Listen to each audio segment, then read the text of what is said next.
apply Dulux Aquanamel over a suitably primed door. For the following application, we recommend priming with Dulux One-Step Prep.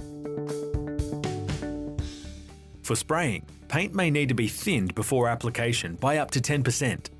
Before adding water, note the consistency of the paint by tapping the paint against the side of the can as shown.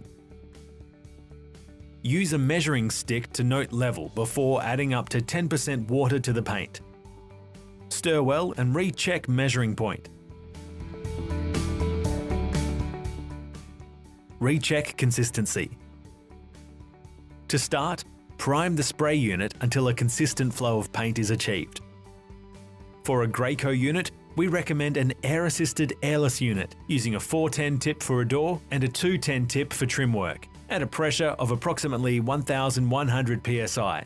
For a Wagner unit, we recommend an F230 air coat unit using a 411 tip for the doors and a 211 tip for the trim work at a pressure of approximately 1100 psi. Before spraying on the surface, check the spray pattern on a piece of cardboard.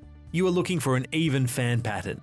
Here we see tails or tram tracks in the spray pattern, indicating the pressure is too low. Adjust the gun pressure until you have a consistent spray pattern as seen here. If desired spray pattern is not achieved with correct spray pressure, go back to step 1 and thin the paint a little more. Now let's start on the door.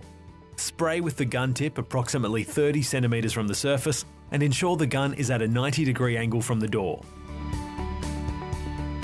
Spray the door from top to bottom, overlapping the spray pattern by 50%. Follow the same method to spray a door frame, using the tip recommended for trim.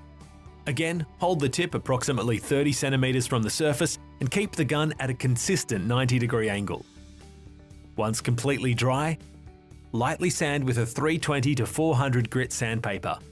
Remove dust from the surface and apply a second coat in the same way,